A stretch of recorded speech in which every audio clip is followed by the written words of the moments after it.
Hi, I'm Phil Spencer, the head of Xbox. I'm a white man wearing a blue sweatshirt and a black t-shirt.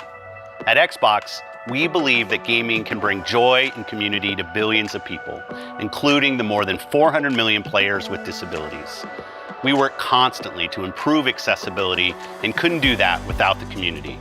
So this October, Xbox is celebrating the disability community in conjunction with National Disability Employment Awareness Month. We are bringing together voices from the disability community and sharing some of the innovative work being done to bring play and connection to all. So let's hear what the community has to say about the importance of gaming and accessibility.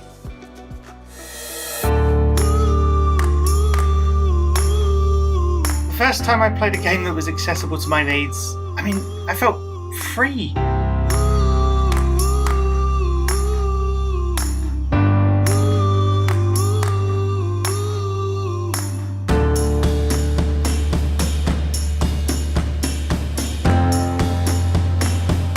It's allowed me to have a social life in an enclosed situation, basically.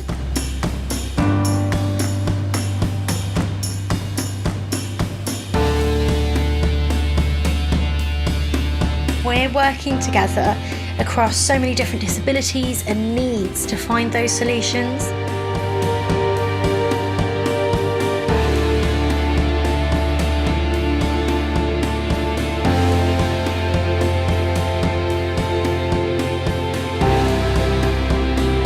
Gaming is such just an activity that brings people together. I think everybody should be able to play. Welcome, everyone. My name is Morgan Baker, a games accessibility specialist and designer. And I'm a white woman with brown hair, round glasses, and a green sweater, accompanied by my 2 sign language interpreters today. And today I am honored to be here, where we are celebrating the disability community, sharing their stories, and bringing visibility to some of the incredible accessibility features that make a huge impact on this industry. We have a pretty jam-packed session today of new features, previews of what is coming next, and stories from the community. But before we jump into it, let's briefly take a look back on a few of the highlights from the Xbox accessibility journey so far, and how gaming continues to bring people together through the power of play. Back in 2010, Kinect was launched with motion sensing to bring control of video games through the body and the voice, where you were the controller, pushing the bounds of inclusive gaming while at the same time making the industry ask, how can we include gamers who aren't used to using this motion sensing tech or a standard controller? It was a new way to connect through gaming.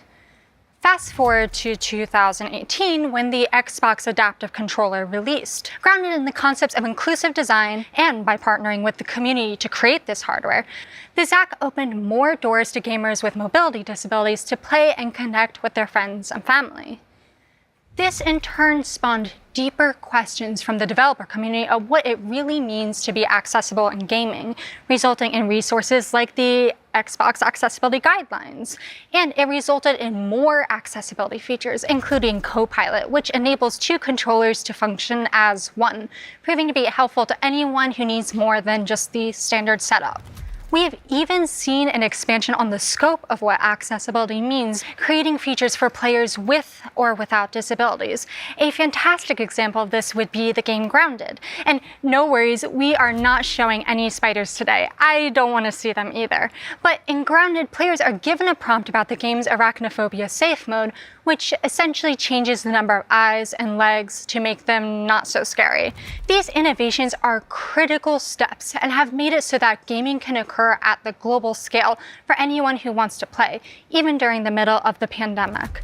Just look at the Special Olympics last year, where they kicked off the 2020 Gaming with Inclusion event. Gaming really does come down to the joy and community of play, connecting with friends, family, and other gamers from all around the world. And it really starts with finding the next game you'll love and can't stop playing, watching, or talking about. But up to this point, finding the game that meets your individual needs hasn't always been easy. Coming up, we are thrilled to be sharing a brand new way to discover accessible games with ease and efficiency. But first, a few words from this amazing community. To me, accessibility in gaming means regular social participation. I was born with a single kidney, so while growing up, I was not allowed to participate in contact sports like football or hockey of any sort. Although unable to physically play with the other kids at school, we were always able to play Halo 2 together. Accessibility in gaming to me means that I can jump into a game with my friends and not let my disability get in the way. Accessibility in gaming is very important because it means that I can keep playing the new games that are coming out. I can keep doing what I love, which is exploring new worlds, having great adventures. Prioritizing accessibility in gaming is an investment for everybody, non-disabled and disabled. Here to talk about one of our most exciting announcements today is Brannon Zahand, a Senior Gaming Accessibility Program Manager here at Microsoft. Hey, Brannon. Hey, Morgan. It's great to see you. And I'm just so excited to chat with you today. Now, for those of us who don't already know you, tell us a little bit about yourself, including a visual description as well. Sure. I'm a white male with dark brown hair and glasses, wearing a gaming and disability shirt and jeans, and I'm part of the disability community myself. That's great. And so I've heard your team has been working on something pretty cool for the gaming and disability community, right? We have. You know, since I've started on this accessibility journey, the number one question I get from our community is, how do I know which games I can play? It can be difficult for gamers to know before they purchase a game whether it has the accessibility features they need to play. Gamers with disabilities end up having to do a lot of external research just to figure out if they'll be able to enjoy a title. So to help make it a bit easier for our community to find the content that meets their needs, we're excited to announce the availability of a new feature for the Xbox Accessibility Insider League members starting today.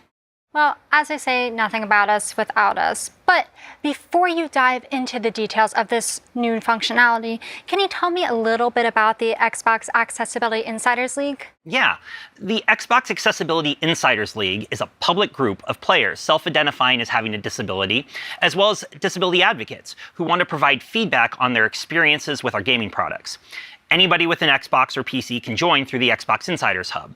Individuals who join this group get early access to builds of our games, services, and Xbox operating system to try out new functionality and provide their thoughts. Wait, so you're saying anyone who signs up for the Xbox Accessibility Insiders League, they'll have access to this new functionality you're about to tell me? That is right. Well, then that's fantastic, because surprise, I'm actually an insider myself. Yeah. Great.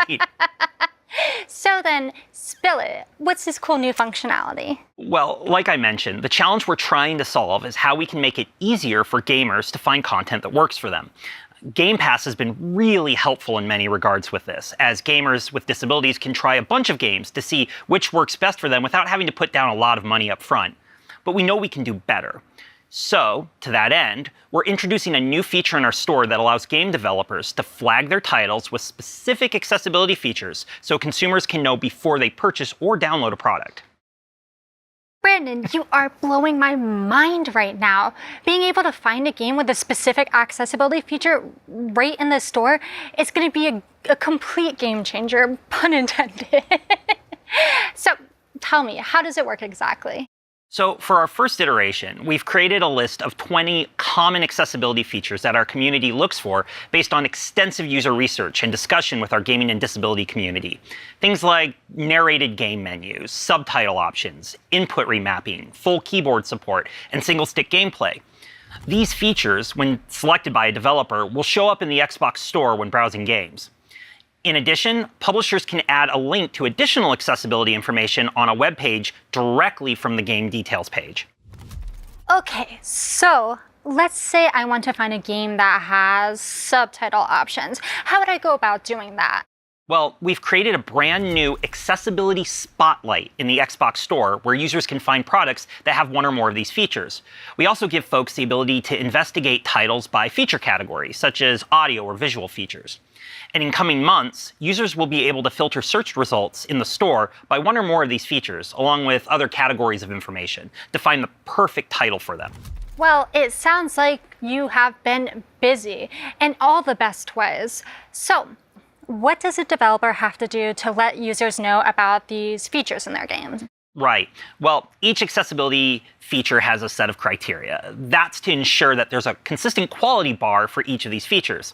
As an example, there are many games out there that have button remapping features, but for games to say they have the input remapping feature in our stores, there's criteria about not just allowing buttons to be swapped, but also allowing both the X and Y axis for certain input to be inverted, which is really important for many of our gamers. Right, that's cool. So, what's next then? How can I try this out? Well, this program has been built on an incredible amount of feedback from both our gaming and disability community as well as developers on our platform. But there's nothing really quite like getting something into people's hands to try out. So this month, we'll be collecting additional feedback from our members of our Xbox Accessibility Insiders League. Once we feel like we're good to go, we'll release the capability to everyone who uses Xbox. But we don't plan to stop there. We know there are other accessibility features our community would like to see developers be able to indicate. We're going to continue investigating those. For example, a feature we're still investigating is one for closed captions. We couldn't get that in this go around because we still need additional community feedback to figure out the best criteria to use for that. However, in a future revision, we hope to add that as well as others, while ensuring we don't put in so many that it becomes confusing. Finally, we're working to expose these features in more than just our store experiences. As an example, while this information is currently available on the Xbox Store, it will also begin to show up on Xbox.com and in the Xbox and Game Pass apps in the coming months. Wow, that is quite the roadmap, and I'm very excited for your team's journey as y'all continue to hash out this feature and, of course, involve the community's feedback. Brannon, thank you so much for taking the time to chat with me today about this exciting new tool. Any last thoughts you'd like to share with us? Yeah, just an ask to folks to go join the Xbox Accessibility Insiders League and try out this functionality. Oh, and also please fill out our surveys about the program in the Xbox Insider Hub to let us know what you think and how we can improve. That sounds super. And as an insider myself, I'm genuinely pretty pumped to give it a try later today. Thanks, Brannon, and take care. Thank you, Morgan. Oftentimes, when people think about gaming, their first thought is play. Now, Minecraft Education Edition has taken it to a whole new level by including gaming as part of the job interview process. Let's go ahead and check out how gaming is forging new paths to increase the number of people with disabilities in the workplace.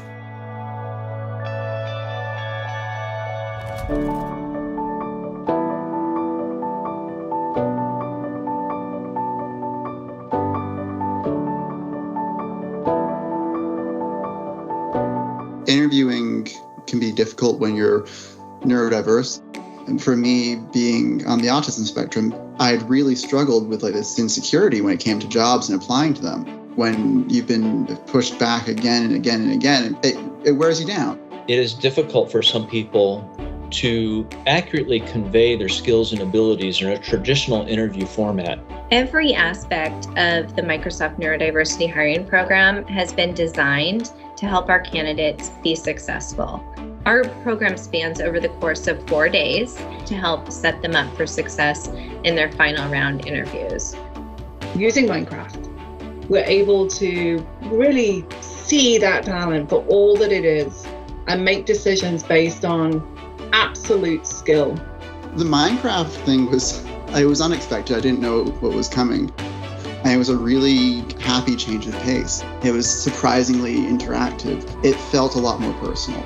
We use Minecraft to identify teamwork and collaboration skills. And as they navigate through this world, they go through different challenges to showcase how well you're working as a team, how well you're communicating with each other. Which is C7, so we need someone on H4 for question 2. The Minecraft experience provides people an opportunity to show their skills and abilities. Yellow one on the very top right.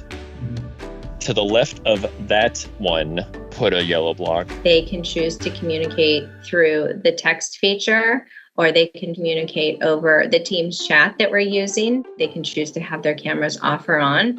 It's really up to each individual and their comfort level. You weren't worrying about the interview. You were just having fun and interacting and solving problems and doing more what you'd expect from a job. A job isn't terrifying every day. And we find the experience really helps highlight different thinking styles and different communication styles. Some of our more quiet candidates who don't say much during our hiring events are the first to participate and be guiding others, whether it's with how to use the controls if they're not very familiar with Minecraft, or they're reading the challenges that they come up to. Candidates are able to come out of that experience feeling like they're able to represent who they really are and bring their authentic self to a set of problems with a group of people. I wanted to work for Microsoft because it was a company that saw that there was a group of people who had these great talents that were just being pushed by the wayside. We know that the combined knowledge and experience of many people, many different forms of thinking, will be ultimately the best result.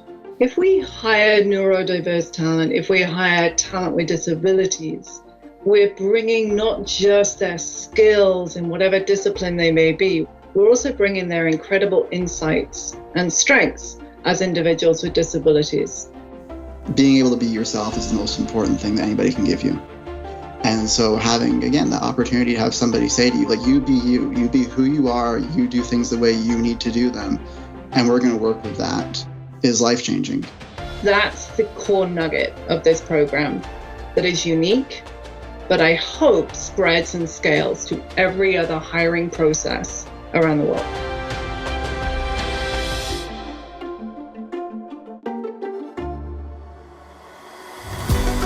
Amazing, right? I'm personally really loving that quote from Seth on having the opportunity for someone to say, you be who you are and you do things the way you need to do them. You be you is actually a concept that is very easily applied back to gameplay. With over 400 million gamers with disabilities, we know that the needs of each player can change during the course of their day or their lifetime. That's why we're really excited to share some platform features that will provide even more customization on how you can play. Hi, I'm Ria Chang, and I am a program manager on the Xbox Experiences team, and my pronouns are she, her. Hello, I'm Sam Dannemiller. I'm a senior software engineer for the Xbox Experiences team, and my pronouns are he and him. So what we're about to show you is a couple of features that have been years in the making, and we're super excited to give y'all a sneak peek. So I'm going to start off in the settings menu. We have renamed the ease of access section into accessibility. So we're gonna start off by hopping into night mode. Basically what it does is it allows you to reduce brightness as well as filter out some of the blues from the light there. So if we go ahead and turn that on, cool. The screen gets this kind of dark reddish tinge to it, but definitely you can customize this. So if you go to display, you'll see that we're on the dim slider now, and you can move it left and right to make it more dim, make it less dim. And you'll see on the right, we have an image showing what that does to the colors. So if you're filtering blue light, you'll see that when you move to the left, it's more like normal. And when you move it to the right, it starts filtering out blue pretty heavily. And another part that people have been asking for a while is being able to dim those lights on your control and power buttons. So if we go into here, you'll see that you can adjust the brightness of your controller. You can set it pretty dim, regardless of whether night mode's on or off. You can also set the brightness for when night mode is running. Now let's go to the power button brightness. And this is something I know that's very important to you, Ria. Yeah, I am very excited about the ability to not just change the default brightness of the console's Xbox button, but also the brightness for night mode. As much as I love the Xbox logo, I don't really want to see it in the dark room when I'm trying to watch a movie in all of its beautiful bright glory. So I'm very excited for this feature. Last part here is that you can set a schedule to your night mode. You can set it to sunrise or sunset times. You can also pick a custom time for it to turn on and off. Yeah. All right, cool. We're gonna hop back out of here and talk about color filters, which are also towards the bottom of the new accessibility menu. We have a couple of correction types for different kinds of color weakness, so deuteranopia, protanopia, and tritanopia, as well as a couple of sliders to allow users to really adjust those filters to their own preferences. And then the last thing we're gonna talk about is quick settings. All right, we're in the guide now, we're on the dash. And if you go to our feature quick settings with the view button on the controller, you'll see that everything we've talked about today is in this menu. You can quickly toggle them on and off. You'll see that you can do that to color filters, high contrast, as well as controller remapping. And you can fine tune any of these with that little gear icon to change the various customizations. Awesome. On behalf of the rest of the Experiences team, Xbox Accessibility, Xbox Research and Design, and the Windows team, we can't wait for you to get your hands on this so you can customize the experience to your gaming needs. Thank you. Thanks. Bye, everyone. I'm joined now by Kaitlyn Jones, a program manager on the gaming accessibility team. She is here to explain to us how Xbox is supporting game creators with the commitment to breaking down barriers in accessibility. Kaitlyn, thank you so much for joining us today. Could you tell us a little bit about yourself, including a visual description? Thanks, Morgan. It's great to be here. I'm Kaitlyn Jones. I use she, her pronouns, and I'm a white female wearing a brown sweater, and I have long blondish hair. Great. Now, we've seen this shift in the industry over the past couple years to make games more accessible.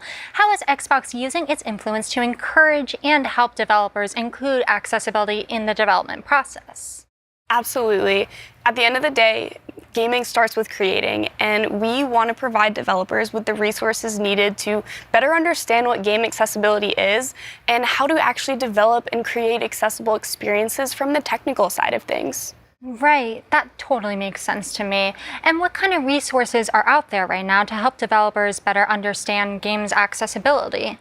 Over the past few years, several resources have been shared, including the Xbox Accessibility Guidelines, a resource that is essentially a set of gaming accessibility best practices for developers and designers. And it includes scoping questions for each of these game areas, implementation guidelines and examples, and the personas that are impacted by this best practice.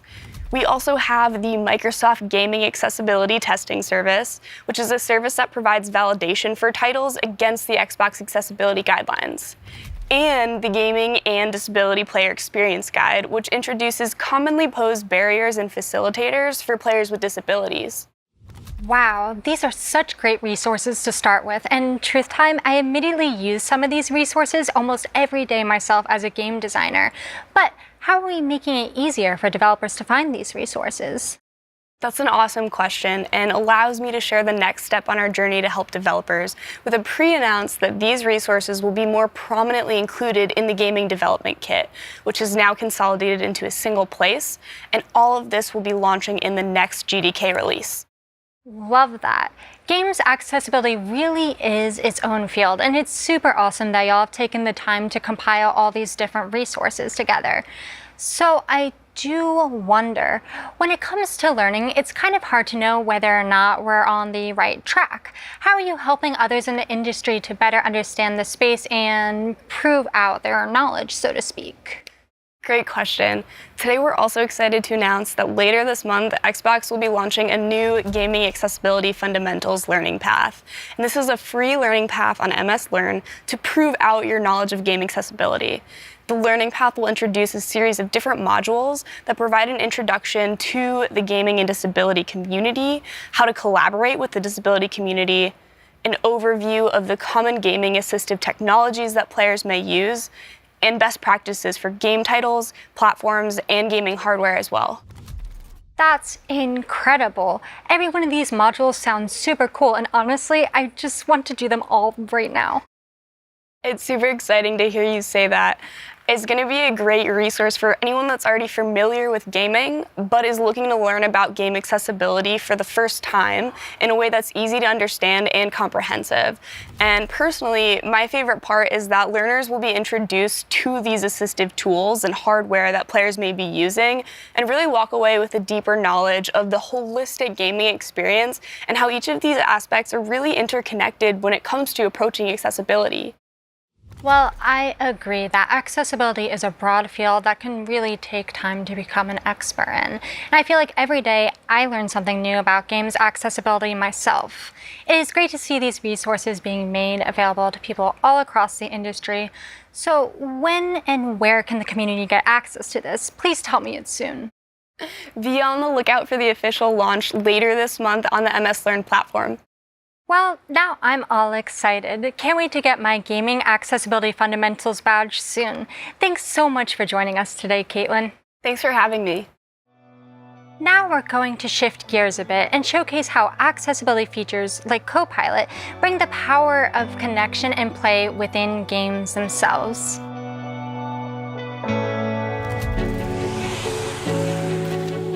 I would like to describe myself as a creative.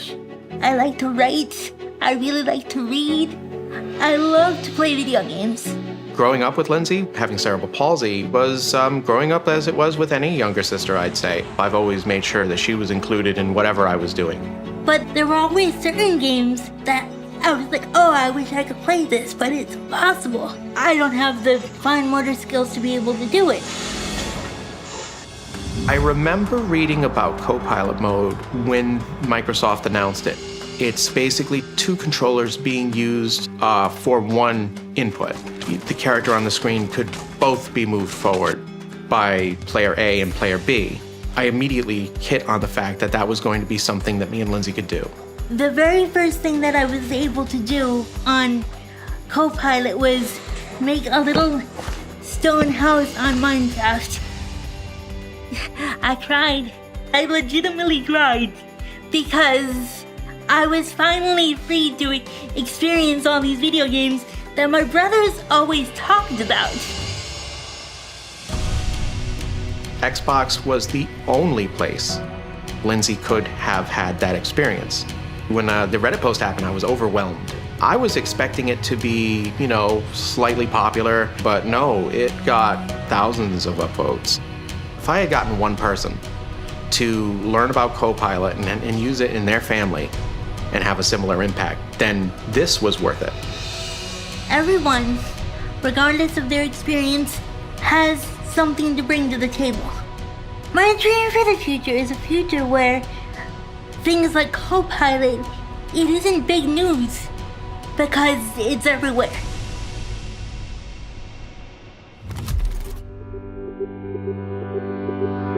Accessibility in gaming means that it's allowed me to have a social life in an enclosed situation, basically. To reach out and interact with people and play games with people that I wouldn't normally get to do.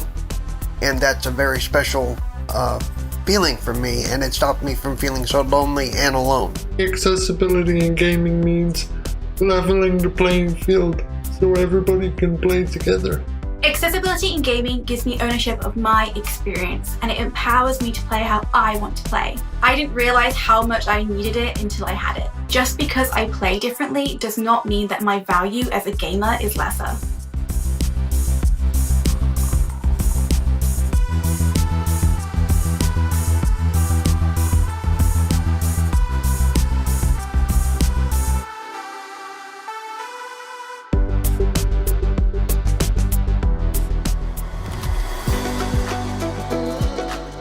Introduce Paige Johnson, the UX UI producer at 343 Industries. She's in charge of tackling accessibility for Halo Infinite. Welcome, Paige. Hi, Morgan. It's great to be here. Could you give us a quick description of yourself for everyone watching? Sure. Long blonde hair, blue eyes, red business casual blazer. Honestly, Morgan, I'm much more put together right now than my usual work from home attire of sweatpants and t-shirts. I would say the same, but I'm definitely wearing sweatpants right now. Okay, so I know our community is incredibly excited to hear about this, so I don't want to waste any time at all. Let's just dive into it. How has 343 Industries approached accessibility as it's been developing Halo Infinite? 343 has always been incredibly passionate about our community, but with Halo Infinite, we wanted to make sure that we were being inclusive when thinking about who else can be part of that community. That includes players who have never played a Halo game before, as well as those who have struggled to play due to barriers that haven't previously been accounted for. We knew we needed to be intentional about including the gaming and disability community so that we weren't being unintentionally exclusive. We've partnered closely with Xbox User Research and the Microsoft Gaming Accessibility team to reach out to gamers with disabilities and get their feedback through avenues like user studies and panels to learn more about their experience with the game. The feedback we've received has been amazing. Both the positive and the constructive feedback has helped us make the game better, not just for those with disabilities, but for all of our players. Also, I have to say it's been incredible to see how much passion there is for this topic, both in our studio and in the community. It sounds like y'all have been taking the right steps, and I'm very happy to know we've got some great inclusive gaming champions over at 343. So, what does this all mean for gamers with disabilities this December 8th when Halo Infinite launches? There are a lot of improvements from previous games. For example, our subtitle system. Players can change font size, adjust the background opacity, enable color coding of dialogue per speaker, and they can choose whether they want subtitles for all gameplay or just narrative cinematic moments. And unlike previous Halo games, our subtitles are on by default. That is awesome. And as a deaf gamer, I really appreciate those extensive subtitles options. A dev team truly after my own heart. So what other accessibility features will we see in Halo Infinite? Along with adjusting subtitle size, you can also change the text size of all text in the game. We've also added a menu narration feature with adjustable narration speed and volume for those who commonly utilize screen readers. We've added a mode called linear navigation that lets users navigate through the UI without needing to visually see how controls are positioned on screen. And also for low vision users, we've added HUD opacity adjustments to make elements more visible. Well, how handy is that? That's super cool. And for players with color blindness, we've included the option of changing the friendly and enemy colors so that we have more options than just red versus blue. Even if you're not colorblind and you find that different colors pop more or you just want more customization, I think these are really good for player choice. Wow, well actually my partner is very colorblind. Reds and greens look identical to him, and as two big Halo fans, I'm sure he's really going to appreciate this. Is there more? What else does Halo Infinite include? For sound, our audio team has done an awesome job with 3D spatial audio and allowing players to have controls over their sound experience with different volume sliders for a variety of types of sounds. There's new text-to-speech and speech-to-text options for players who want to participate in voice chat and either need to send synthesized text or receive voice chat as synthesized text. Moving to controls, we have a ton of customizability for both controller and keyboard and mouse as far as being able to rebind keys, adjust sensitivity, and change to taps and toggles versus holds. You can set whether or not to automatically clamber up onto a ledge that you're near. We've also added movement-assisted steering, which lets you use additional controls to help steer wheeled vehicles rather than just the classic look-to-steer mechanic. That's so cool, and that's really a lot of great stuff. And it's really nice to see how y'all have been thinking about accessibility just all across the board. Okay, so I know that this is a tough question, maybe nearly impossible, but if you had to pick your favorite feature of the bunch, what would it be? Whew, that's a tough question, but it gives me a chance to talk about another feature set that I think is really cool and I haven't touched on yet, and those are our new sensory settings. In working with the community, one of the things that was brought up is how cognitive disabilities and people on the neurodiversity spectrum are largely left out of recent advancements in accessibility. We really wanted to make sure that we included settings here as well for those players. We've got a set of options that allows players to adjust things like radial blur, screen shake, the amount of full screen effects, and more to help them configure their experience to make gameplay content less overwhelming or uncomfortable. Right, and cognitive accessibility is just as valid and important as any other type. And I'm so happy to see y'all have been baking accessibility in as much as you can. We're very excited, but we know we aren't done. This has been a journey and we expect it to continue to be one. There are additional features we already know we want to add post-launch. It's a long list and I know we're limited on time, but we'll work on communicating our roadmap out and being as transparent as possible. And we'll continue to reach out to the gaming and disability community for the foreseeable future to gather feedback, flight builds, and continue our journey to make Halo Infinite as accessible as we can. That is so exciting, and I can't wait to see what's coming next. Okay, so there's just one more question. I just need to sneak it in there because I heard that there's going to be some cool new ways to customize your Spartan. Can you share some of those details? The narrative in our stories has a deep tie to the military, and we want to be present and respectful of that. Specifically for this topic of accessibility, we wanted to make sure that we were able to engage with veterans and active duty service members who have had severe injuries while serving our country. We were fortunate enough to be able to work with our internal veterans group as well as the nonprofit Warfighter Engaged, and we've taken what we've learned from them and put together some new prosthetic options for individuals to customize their Spartan with. And beyond just our veteran community, we want to be inclusive of all of those living with limb differences. We've worked with the nonprofit Limitless Solutions on Halo-themed prosthetics, including Infinite-specific ones. In-game and out-of-game, we think this is a really important space to engage with. That is so cool, and representation truly matters. And it's especially important to include community members in that process. I just can't wait to check that out, along with all these new features. Paige, thank you so much for taking the time to talk with us today. Do you have any final thoughts? Just a huge thank you to the gaming and disability community members who've been on this journey with us and continue to help us make Halo Infinite even more inclusive. And I'm incredibly grateful for the work and passion of everyone at 343 for making this a reality. Incredible. Thanks again, Paige. Thank you for having me. Now, let's dive into another exciting accessibility journey with the Sea of Thieves team.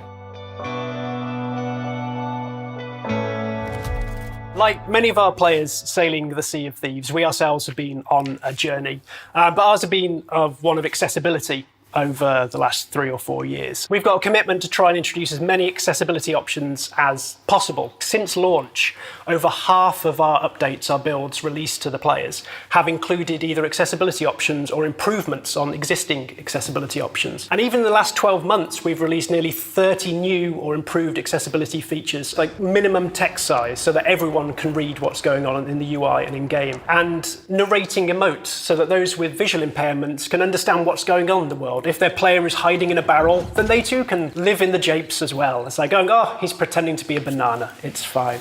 We've introduced aspects like single stick. Single stick came about after conversations with special effects and Microsoft Research, and as an extension to our want to reduce held input. So those with motor skill disabilities might find it hard to hold down buttons for long periods of time. So we've reduced what it takes to pick up chests, to load cannons. We put in the auto float, which happens to, and I always get this word wrong, thalassophobia, the fear of being submerged in water, and even auto run, so you can keep on running till you hit a wall or a shark eats you. One of the two, no other way out of this. And it just shows that with accessibility, there's no real limit to what you can do. It's about creating a suite of options where players can tailor the Sea of Thieves experience for themselves. As we start to wrap up, let me introduce Anita Mortaloni, Director of Accessibility at Xbox. Anita, thank you for joining us. Thank you, Morgan. It's so great to be here. Could you give us a quick description of yourself for everyone watching? Absolutely. I'm a white woman using pronouns she, her. I have dark blonde hair, wearing a long sleeve rose-colored shirt and jeans. So, before asking what's next, I just have to take a moment to share my genuine excitement about everything talked about today. Accessibility is just an ever-growing field where its boundaries are continually expanded over and over again by change makers all across levels and platforms. And learning more about the accessibility metadata tags all the way to the fundamentals course, it makes me reflect on how far we've come and how much further I know we're going to go. I couldn't agree more. It's moments like this where I really appreciate the innovative work that is happening. What sticks with me, though, are the stories we heard from the community, showcasing the endless possibilities of gaming and even the ability to unlock future careers. Absolutely. And as we say time and time again, nothing about us without us. And as a community member, I'm really glad to see that mantra reflected in the industry's accessibility journey. So then, the ultimate question, what is next? When can players and creators get access to these features? That is the ultimate question. Many of the features shared today will be flighted as part of the Xbox Accessibility Insiders League, including the accessibility metadata tags. And the new Gaming Accessibility Fundamentals Learning Path, the updated GDK, and features like night mode and color filters will be releasing shortly. As for what's next, we have a month-long celebration of the community that includes a series of curated games, community stories, live stream events, and more. Consider this your invitation, as we'd love to see you all there as Xbox celebrates the disability community. I love that so much, Anita. And now I know you probably can't say the specifics on what's coming next outside of what you've shared today, but can you tell us just a little bit about how Xbox is approaching gaming in the future? As we look farther ahead, we will continue to put players and creators at the center of what we do, with a focus on 3 things. First, creating a community that is welcoming, where players can come as they are, feel safe and included. Second, building out even more accessibility features, allowing further customization of your experience. And last, making it easier to include accessibility by providing accessibility resources. Ultimately, we want to make it easier for everyone to find the next game that they will love and can play, while sharing the joy of play and creation. Well, when everyone plays, we all win. Thank you for joining us, Anita. Thank you, Morgan. I just can't emphasize how vital this community is in making this all possible. So now let's hear more from you.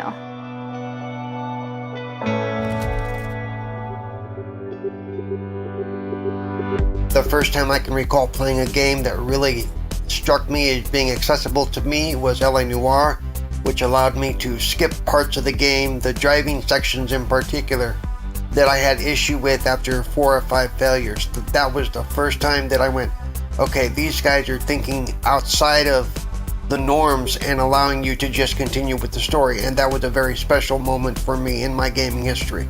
The first time I played a game that was accessible to my needs, I felt free. That's the simplest way I can put it. I felt like I didn't have any limitations. Nothing could stop me. Nothing was in my way. Well, at least most of the time, because not everything was perfect. And that's the thing. Accessibility isn't perfect, at least not yet. But it was great to be able to just feel like I could do the same things as everybody else. Any sighted person, almost. When a game is accessible, I feel included in a way that I rarely experience navigating the world as a blind woman. And with that, it is time to say goodbye for now. Thank you for joining us and being a part of the community that is working so hard to bring gaming to everyone. Don't forget to join us as Xbox celebrates the disability community this month. Join the Xbox Accessibility Insiders League, earn your Gaming Accessibility Fundamentals badge, and most importantly, get out there and play.